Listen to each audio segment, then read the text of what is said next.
तो गाइस कैसे हैं आप सब लोग। बीस्ट टेम्पलर के एपिसोड 02 के साथ हाजिर हूं। तो लास्ट एपिसोड के एंड पे हमने देखा था कि यंग लेडी जो होती है वो हमारे ल्यू फैंग से कहती है कि मैं यहाँ पर तुम्हें अपना गुलाम बनाना चाहती हूँ, और साथ ही वो अपने बीस्ट को भी रिलीज करती है जो कि एक बड़ा सा व्हाइट स्नेक होता है। तो यंग लेडी उसे कहती है कि चुपचाप यहाँ पर मेरे गुलाम बन जाओ, यही तुम्हारे लिए अच्छा रहेगा। जबकि हमारा ल्यू फैंग उसे कहता है कि मैं यहाँ पर तुम्हारा नौकर बनने के लिए बिल्कुल भी काबिल नहीं हूँ, मुझे तो खाना पकाना नहीं आता, कपड़े धोने नहीं आते, क्योंकि हमेशा से नौकरी मेरे कपड़े धोते रहे और मुझे खाना बनाकर देते रहे हैं, इसी वजह से मैं तुम्हारा नौकर बनने के लिए सूटेबल नहीं हूँ, तो प्लीज यहाँ पर से मुझे जाने दो। इसी के साथ वो पीछे की तरफ मुड़ जाता है। जब वो जा रहा होता है तो यंग लेडी बहुत सा गुस्सा हो जाती है और कहती है कि तुम्हें किसने कहा कि तुम यहाँ से जा सकते हो, और साथ ही वो अपने स्नेक जिसका नाम उसने बाई चैन रखा होता है वो उसे कहती है कि जाओ जाकर इसे सबक सिखाओ। तो उसका बड़ा सा व्हाइट स्नेक यानी कि बाई चैन जो होता है वो उसके ऊपर अटैक करने के लिए आगे बढ़ता है। वो जाकर अपना मुंह खोलकर उसे खाने की कोशिश करता है, लेकिन हमारा ल्यू फैंग जंप करते हुए साइड के ऊपर हट जाता है और उसके अटैक को अवॉइड करता है। तो यंग लेडी उसे कहती है क्या तुम यहाँ पर इससे फाइट करने वाले हो, क्योंकि अगर तुम यहाँ पर से जाना चाहते हो तो पहले तुम्हें यहाँ पर बाई चैन को हराना पड़ेगा, अगर इसको हरा दोगे तो फिर यहाँ से जा सकते हो। इसी के साथ ही हमारा ल्यू फैंग कहता है तो फिर मुझे भी यहाँ पर फाइट करनी पड़ेगी। तो इसी के साथ ही वो अपने पास से अपने दोनों बीस्ट को निकालता है। जैसे वो दोनों बीस्ट को निकालता है तो वो सो रहे होते हैं, तो वो उनसे कहता है कमीनों कहीं को जल्दी से उठ जाओ, मैं यहाँ पर मरने वाला हूँ, क्या तुम अपने नेम मास्टर को यहाँ पर मरता हुआ देखना चाहते हो। तो वो दोनों जल्दी से उठकर खड़े हो जाते हैं। तो ल्यू फैंग कहता है कि यही वक्त है, अब से मैं तुम्हारा नेम मास्टर हूँ, अपने नेम मास्टर को बचाने के लिए तुम्हें इस बड़े से स्नेक भाईचंद को मारना होगा, तुम्हें यहाँ पर अपने फुल स्किल्स को यूज करना होगा, जो भी स्किल्स तुम्हारे पास है मुझे दिखाओ। तो इसी के साथ ही वो दोनों भी बहुत ज्यादा पंप अप हो जाते हैं और बहुत से गुस्से के साथ जल्दी से आगे की तरफ जंप करते हैं। लेकिन इसी के साथ ही व्हाइट स्नेक जो होता है सबसे पहले उस पौधे को अपने मुंह में पकड़ लेता है, जबकि डॉगी साइड के ऊपर जंप कर जाता है। और ये देखकर ल्यू फैंग चिल्लाकर कहता है कि ये क्या, मेरी तो किस्मत ही फूटी हुई है। लेकिन जैसे वो उस पौधे को अपने मुंह के अंदर लेता है, इसी के साथ ही वो पौधा बीस्ट जो होता है अपनी बेलें निकालता है और इसी के साथ उसके मुंह को बाइंड कर लेता है। ना सिर्फ मुंह को बल्कि उसकी पूरी बॉडी को वहां पर पूरी तरह से बाइंड कर लेता है, बिल्कुल वही सेक्सी तरीके से जिस तरह उसने लड़की को वहां पर बाइंड किया था। जब वो उसे बाइंड कर लेता है तो इसी के साथ ही अब डॉगी जहां पर अपने स्किल्स दिखाने के लिए भागता हुआ आगे बढ़ता है और सीधा उसके मुंह की तरफ जंप करता है,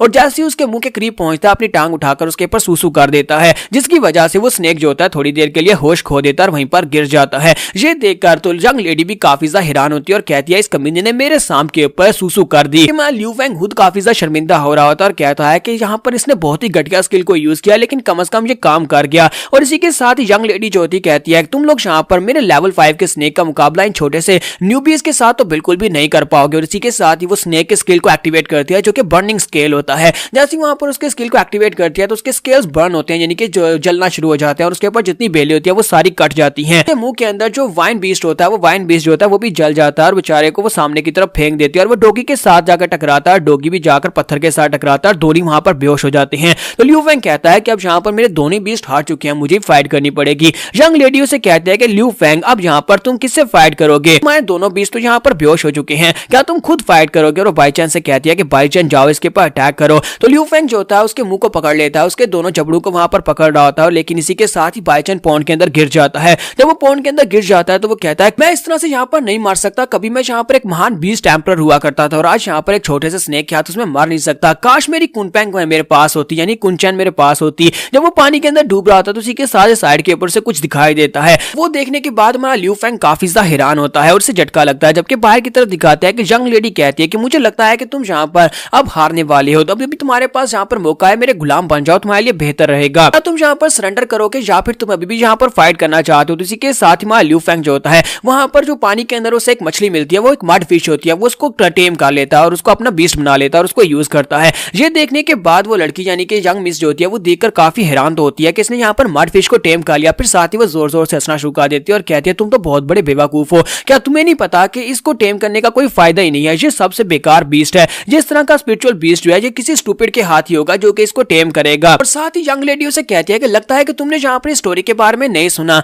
ल्यू फैंग उसे कहता है कि तुम किस स्टोरी की बात कर रही हो। तो वो उसे कहता है कि ये स्टोरी आज से तकरीबन 1 साल पहले की है। 1 साल पहले यानी कि कुछ साल पहले यहाँ पर एक बहुत ही पावरफुल बीस्ट टेम्पलर हुआ करता था जो कि जाओ क्लैन से था। उसने यहाँ पर एक बहुत ही बड़ी मड फिश को अपने लिए ट्रेन किया हुआ था। उस मड फिश को उसने उस लेवल तक पहुंचा दिया जहां पर वो अल्टीमेट गार्ड लेवल पर पहुंच चुकी थी। लेकिन उसके बाद उस मड फिश ने अपने ही मास्टर को खा लिया और अपने मास्टर को खाने के बाद से गवर्नमेंट ने यहाँ पर मड फिशेस को बैन कर दिया। जहां पर आसपास जितनी भी मड फिशेस थी उन सभी को मरवाने का ऑर्डर दे दिया, जहां ताकि सिर्फ और सिर्फ यही एक मड फिश है जो हमारे पॉन्ड में सीक्रेटली मेरे भाई ने पाल रखी है। अगर गवर्नमेंट ऑफिशियल्स को इस बारे में पता चल गया कि यहाँ पर एक मड फिश है तो वो इसे भी आकर मार डालते, क्योंकि यहाँ पर मड फिश के बारे में ये अनाउंसमेंट की गई है कि इसे पालतू जानवर नहीं बनाया जा सकता, यानी कि इसे टेम नहीं किया जा सकता। तो तुमने यहाँ पर एक बेकार सी मछली को अपना बीस्ट बना लिया है। तो हमारा ल्यू फैंग उसे कहता है कि तुम यहाँ पर इसको बेकार कैसे कह सकते हो जबकि तुमने हमने इसकी पावर्स देखी नहीं है। और इसी के साथ ही यंग लेडी अपने स्नेक को उसकी तरफ आगे भेजती है और कहती है कि जाओ उसके ऊपर अटैक करो। कि मां ल्यू फेंग अपने कुंचान से कहता है कुंचान जल्दी से जाओ जाकर अटैक करो। इसी के साथ ही कुंचान उड़ता हुआ पीछे चला जाता है, जबकि हमारा ल्यू फेंग जो होता है खुद उस स्नेक के दोनों जबड़ों को पकड़ता है, उसका मुंह खोल कर रखे होता है।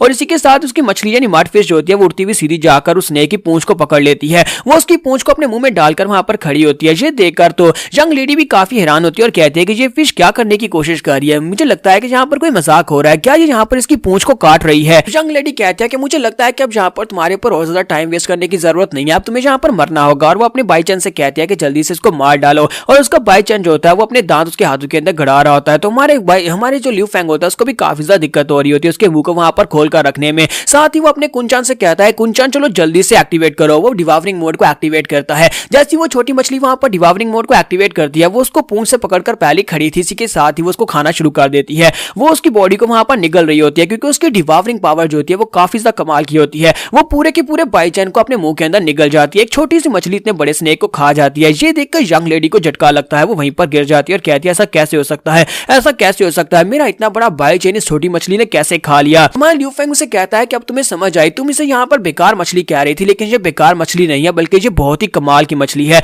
और इसी के साथ ही हमारा ल्यू फेंग पानी से निकलता है, जंप करते वहां पर से चला जाता है और उसे कहता है कि प्लीज मुझे माफ कर देना, तुम्हारे साथ जो कुछ भी हुआ वो एक गलत फहमी थी। जबकि यंग मिस वहीं पर जोर जोर से चलाना शुरू कर देती है। तो कैप्टन और बाकी के गार्ड्स भागते वहां पर आते हैं और कहते हैं कि यंग मिस क्या हुआ। तो वो कहता है कि उस कमीने ल्यू फेंग ने मेरे बड़े से बाई चैन को मार दिया, मेरे बीस्ट को मार दिया और खुद यहाँ से भाग गया है, जल्दी जाओ जाकर उसको पकड़ कर लाओ। तो वो लोग कहते हैं कि यंग मिस हमें इजाजत दो, हम लोग अपने बीस्ट को यूज करना चाहते हैं। तो वो कहते हैं कमीनों कहीं के जल्दी से बीस्ट को यूज करो, वैसे भी बीस्ट को यूज किए बिना तुम उसे पकड़ नहीं पाओगे। वो सभी लोग अपने अपने बीस्ट को निकालते हैं और उसका पीछा करना शुरू करते हैं। जबकि हमारा ल्यू फेंग जो होता है बड़ी तेजी के साथ भागता हुआ जंगल की तरफ चला जाता है और कहता है जितनी पावर फिलहाल मेरे पास है, इतनी पावर के साथ मैं इन सभी गार्ड्स का मुकाबला नहीं कर पाऊंगा। और मेरी मड फिश जो है वो तो भी लेवल 1 का बीस्ट है, उसके साथ तो मैं इन सभी को नहीं हरा सकता, मुझे भागकर ही जाना होगा। इस वक्त व्हाइट पैलेस की प्रिंसेस बहुत ज्यादा गुस्सा हो चुकी होगी और वो हर जगह मुझे ढूंढ रही होगी, मुझे इस शहर को ही छोड़कर जाना पड़ेगा। और इसी के साथ ही नेक्स्ट सीन जो होता है हमें स्पिरिट बीस्ट एक्सप्रेस का दिखाया जाता है। जैसे कि यहाँ पर लारी अड्डा होता है, बिल्कुल वैसे ही वहां पर एक अड्डा होता है जहां पर आप लोग जाकर